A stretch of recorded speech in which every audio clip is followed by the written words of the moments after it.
consider and approve whether to televise and or live stream regular and special meetings of the council. Councilman. Yes, I do have something to say on that now. We need a motion first. We need a motion. I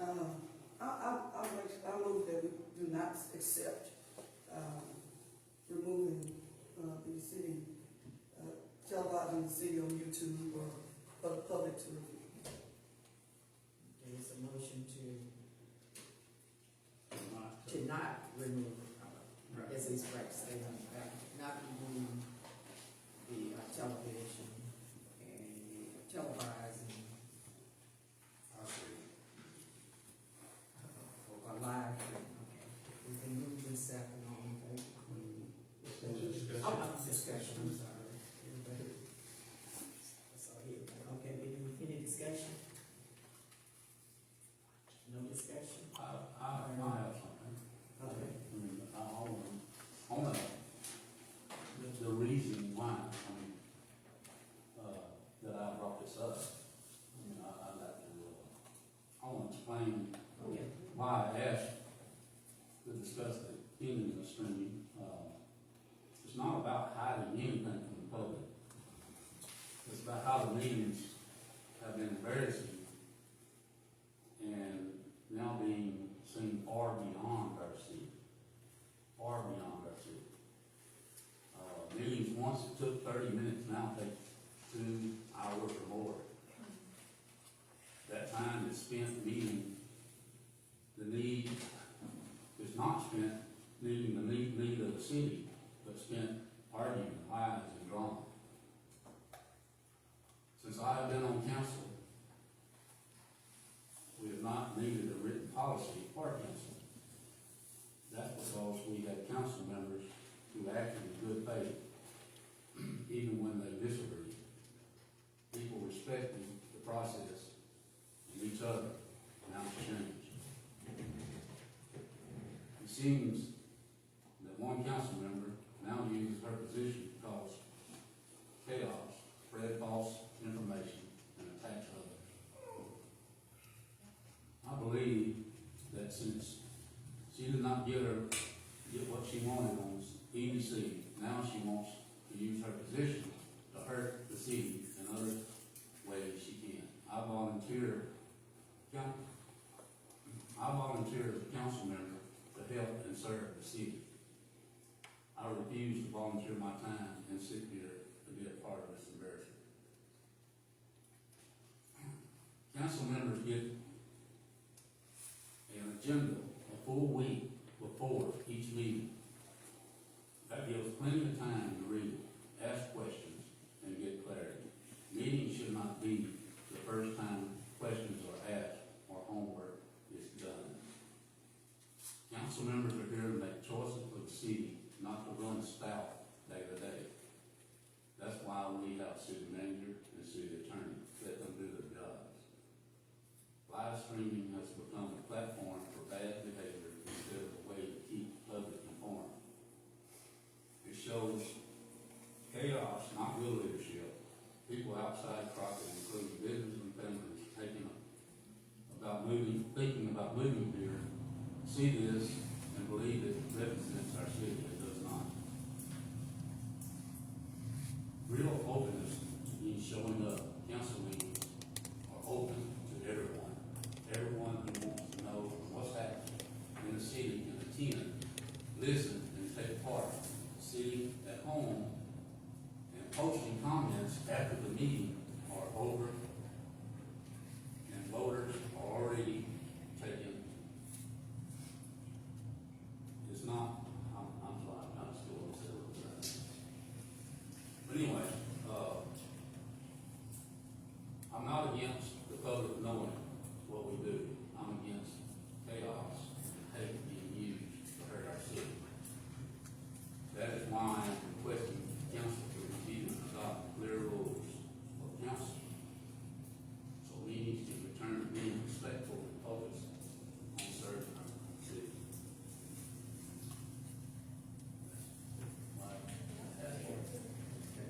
Does anybody else have any? Yes, ma'am.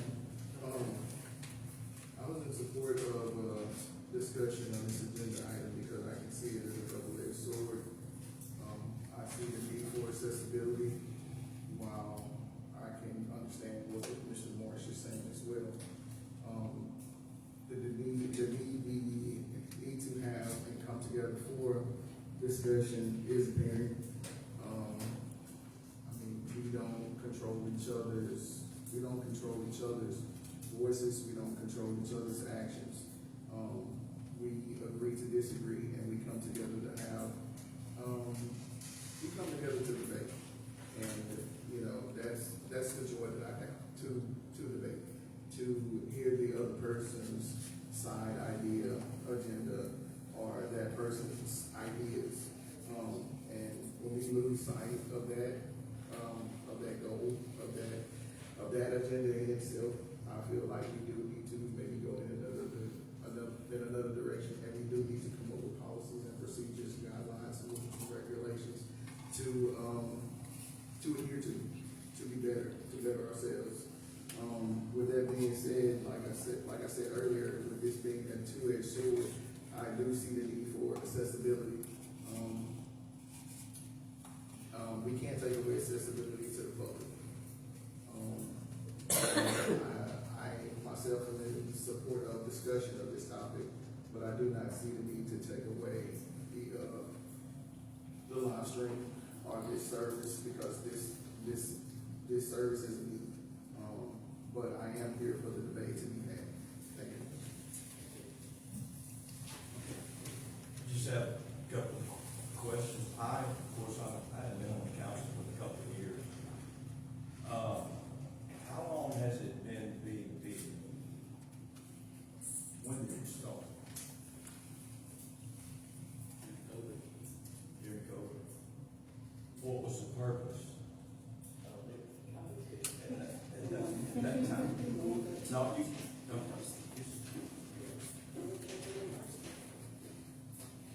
The purpose was for the public to know what was going on. Okay. Then before that, how did the public know what was happening at city council?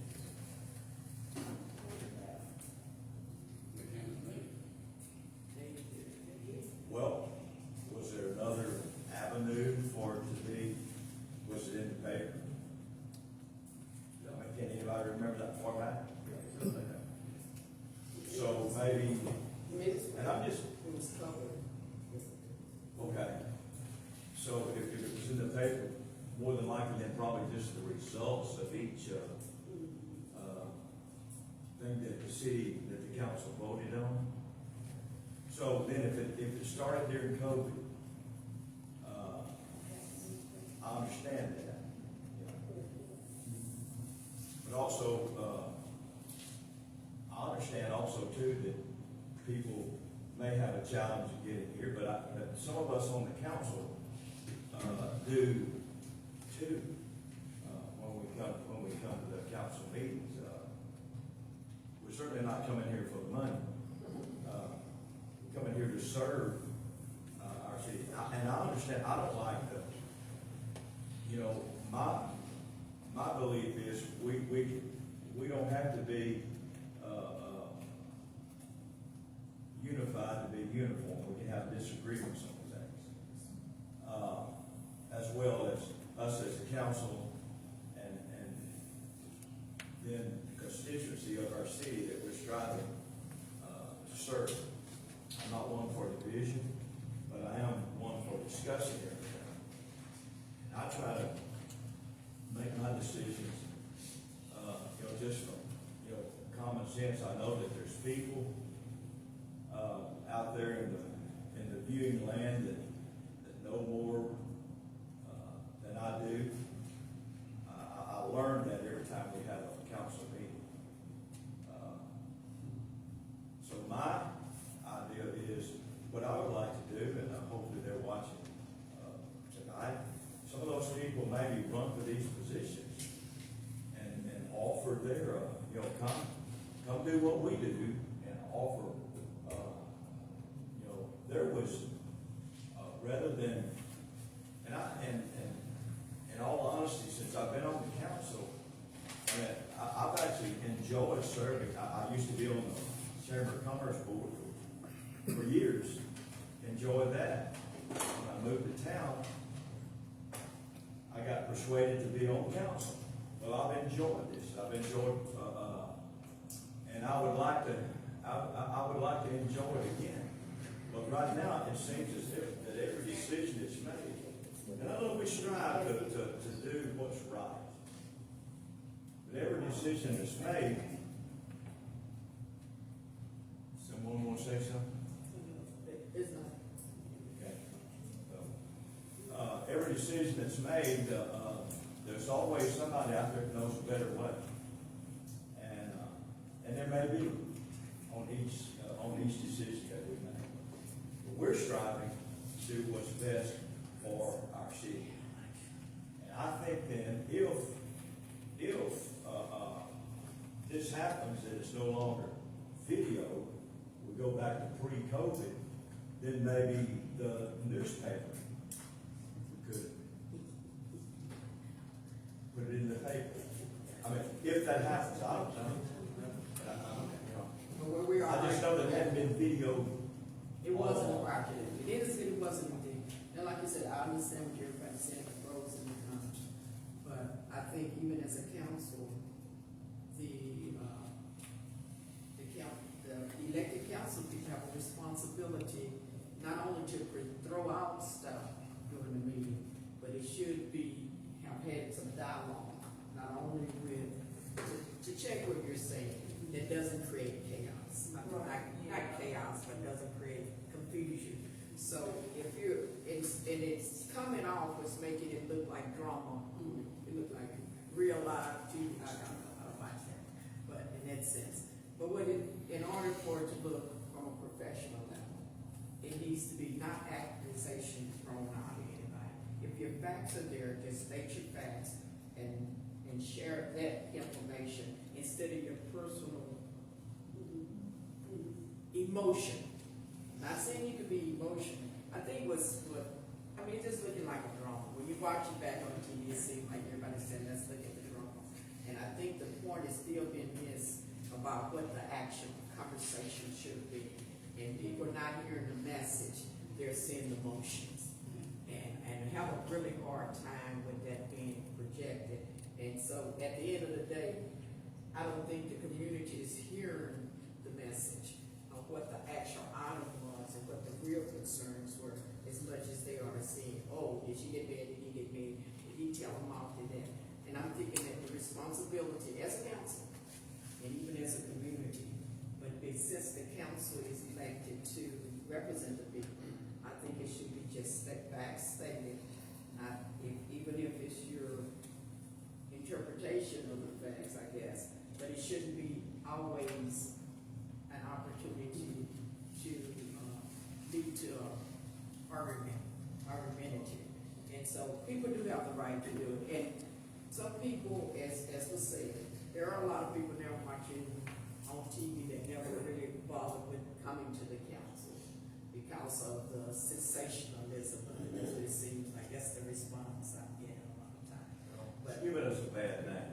and it is. If anybody up there likes to just stop in the middle of it, you want to live stream.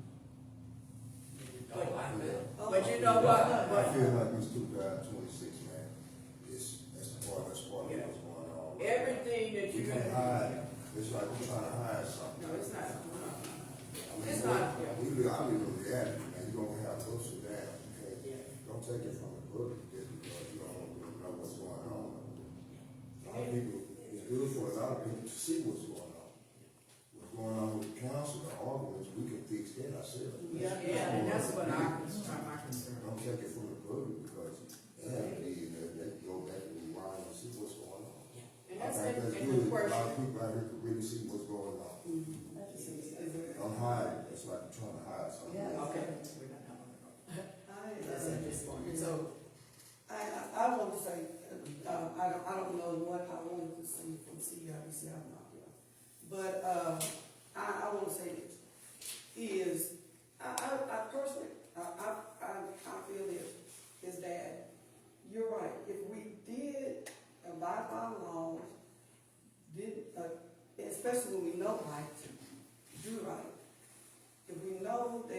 this rule tells us what we should and what we should not do, and somebody brings it to our attention, don't cut them off. I mean, we need to, and that's what the people wanna know, they wanna know that we're doing them justice. They wanna know that they chose us to represent them, and that we deserve their trust, we're earning their trust. And the only way we can earn their trust is that we have to do right by the constituents, the taxpayers, their money, our money. We're concerned about how we're spending, how we're managing the city. So, I mean, so the thing of it is that we do have to dialogue. But when I got on council, there was really no dialogue. It was like everybody come in and city manager give them whatever, and once they get it, they look at it, haven't looked at it all week, and they get here and vote. So that's not what that's not why I chose to run. I chose to run to serve my constituents, to show, to speak on their behalf. When they call me, I come. When they call me, I dialogue with them. Because I want to know what issues they have that I need to address. That's what I want to bring. And I don't appreciate a lot of times when we're having dialogue, or I'm trying to get a point over, or things like that, and I've been cut off. This March had it really bad about cutting me off. I ain't gonna call the name of them. Okay. But that's what I'm saying. We got, just make sure. okay, when I'm stepping up in, that we have, that I mean, just a few minutes ago, I mean, give it time, I learned to kind of hold my peace until he gets done with his speech. But then when I get ready to talk, then all of a sudden you got 3 minutes. Everybody else go over 3 minutes. I got 3 minutes. But other than that, I am serving my constituents. I feel like that the policies that we come up with, we should not dumb down the voices of our constituents. We speak on their behalf, we speak for them. They have issues, they are taxpayers, and they're our boss. And we have to do what our boss tells us to do. So, I mean, so that's my whole issue with that. It's not a thing of being shameful or being. So could I ask a question? Sure. Why don't we video executive session? Against the This law. is the law. This is the law. That's what we're All talking right, about. let's go back. So what's been said here tonight is nobody trusted the city council before COVID. That's kind of what I heard in the conversation. So how did Crockett get along all those years, before COVID? See, the way I see it is you vote for somebody to be put in a position because you trust them. If you gotta be under somebody's eyeball, for you to be trusted, you don't need to be in that position. So we're on this point. That's where the checks and balances come in. Because just like we were talking about the streets of, I mean, you know, I'm just going like this for a minute. Just like we were talking about the streets and repairing the streets, my constituents come to me and say, hey, why only part of our street got built? But then such and such at other sides of town, so we gotta make sure that we have checks and balances here. Because if you're getting something on your side of town and you speak to your constituents, my constituents want that same treatment. I think we're digressing a little bit, but basically we're doing, we want to kind of stay focused. Everybody's really had an opportunity to say why they think it should be. And I think at this point, yeah, everybody's giving their opinion on why or against it should be. So right now, it was yeah. And that was to consider and approve whether to televise or live stream regular special session meetings of the city council. Consider and approve. And the motion was to continue televised. Yes, please, I move that the city of Crockett continue to televise. And that motion's already made. The motion is made. And it's been seconded, so Yeah. now it's a vote. So now we're ready for